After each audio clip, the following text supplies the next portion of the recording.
Good morning once again mga guys. Andito pong muli ang inyong lingkod, Mr. Raul Luna.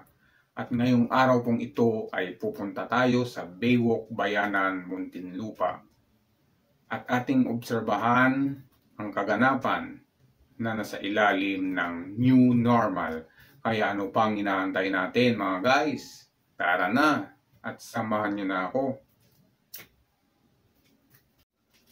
Ayan nga mga guys, andito na po kami sa Baywalk Bayanan. Ito po yung Laguna de Bay. Yung gilid nito ay tambayan po ng mga tao.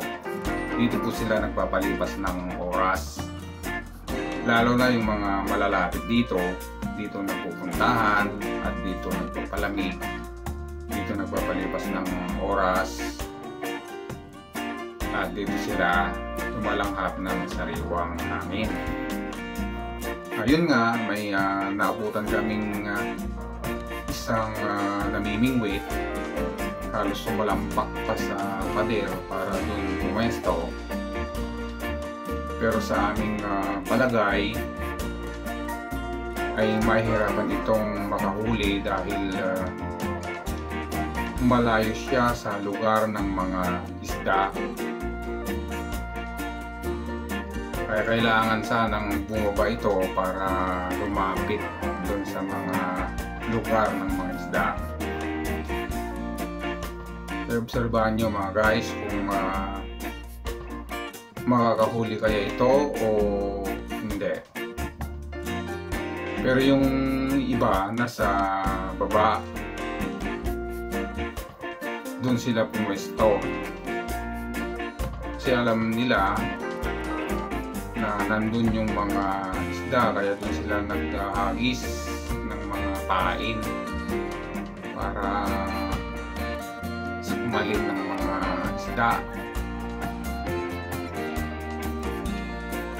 Pero habang nag-observe tayo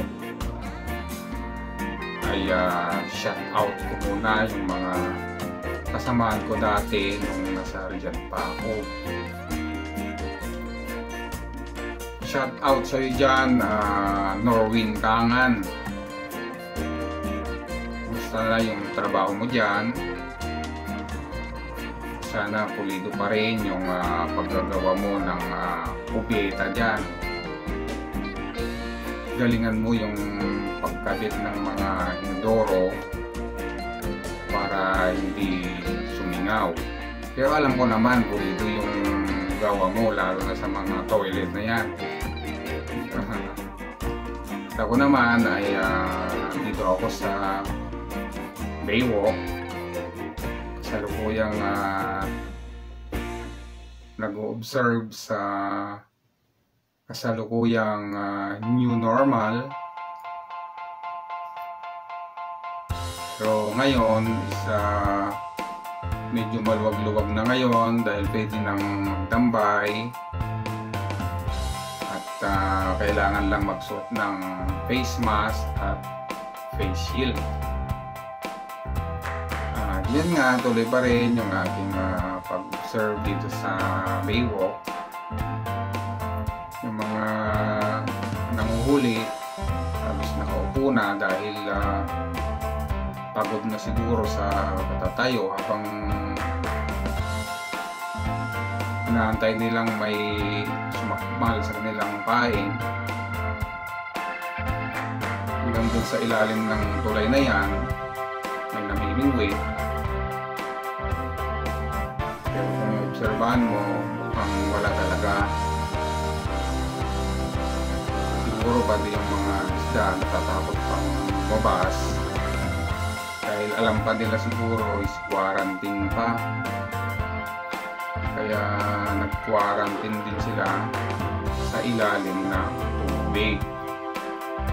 Yun nga, habang nag-observe tayo sa mga nanghuli ng isda, ay tuloy pa rin yung pag-shout out ko sa mga samahan ko dati sa Riyadh. Sina Cairo Uhon, kumusta ka na dyan? Kumusta na yung mga pagluluto mo ng mga masasarap na ulam. Namimiss ko na yung mga luto mo na lagi mong pinapakain sa akin. Sana matikman ko muli. At sana pag bakasyon mo, pumasyal ka naman dito para dalhin kita dito sa may Baywalk na kung saan ako naroon ngayon habang nag-o-observe. Kumusta ka na dyan? Galingan mo yung pagluluto mo, ha. Kaya nga, tuloy pa rin yung aking pag-observe dito sa Baywalk. Ito nga, dito ako sa kabila ngayon. Habang titignan ko yung isa, baka mayroon na siyang huli. Pero wala pa rin.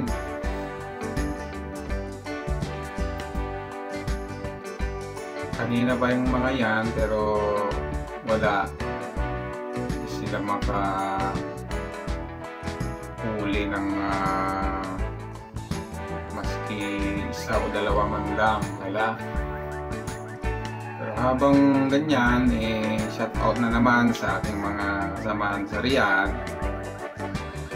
Si Jeff Tafa, kumusta ka na dyan? Kumusta na yung trabaho mo?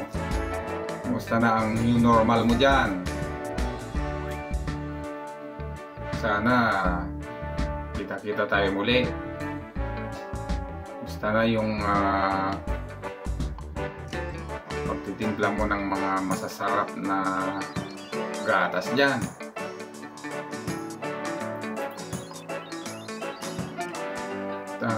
Sana pag nagbakasyon ka, pasyalan nyo ako dito para dalhin ko kayo dito sa may Baywalk, Bayanan. At yun nga,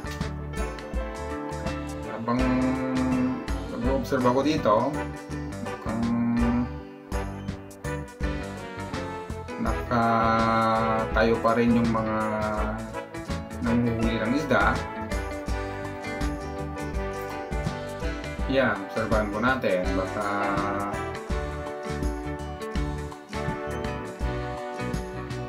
malapit nang makahuli yata yung isa kasi may nakatambay nung isang bae. Yan, tignan po natin kung meron na siyang mahuhuli.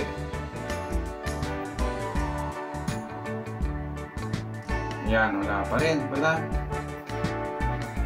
Yan, habang wala pang huli is shout out muli sa kasamahan ko sa Riyadh dati, si Mr. JR De La Cruz. Kumusta ka na dyan, pre? Kumusta na ang new normal mo? Kumusta na ang new love life mo? Sana maging matibay. Sana lalo kayong masaya sa hinaharap nyo sa ngayon. Sana pag nagbakasyon kayo, magkita-kita tayo para magkasama-sama man lang, maski ilang oras lang, kasi na-miss ko na rin yung ating mga bonding at that time nung nandyan pa ako. Kaya ingat kayo dyan. Ayan nga, merong nahuli na yung isa. Yun.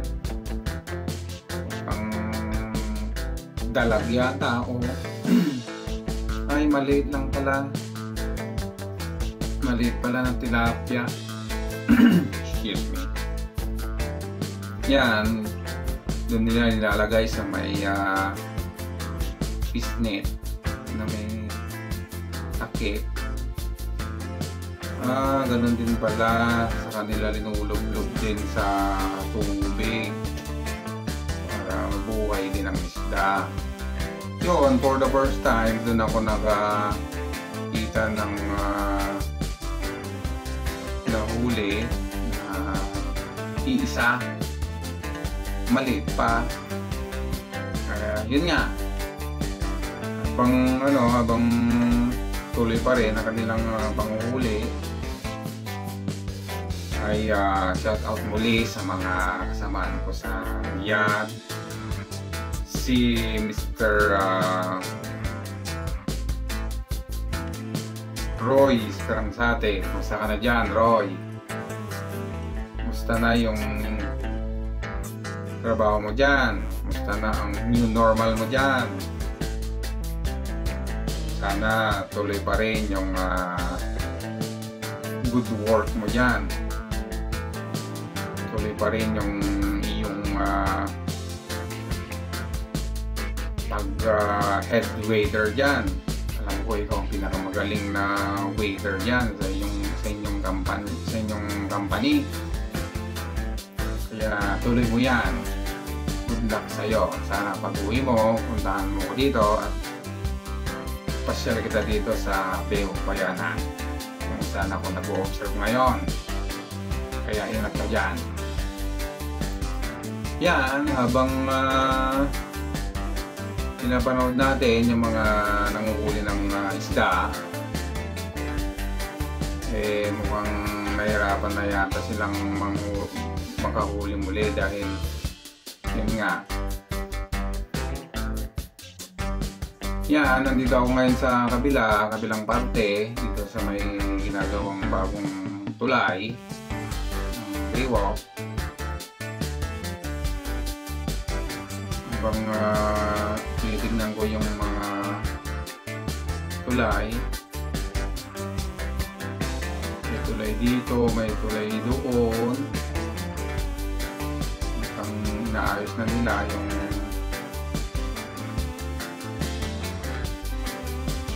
ibang tulay dito sa kabila. Yan, yung iba dito nakatungtong at dito namimingwit.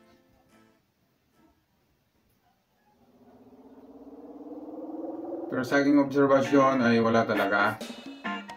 Kaya yun mga guys, ang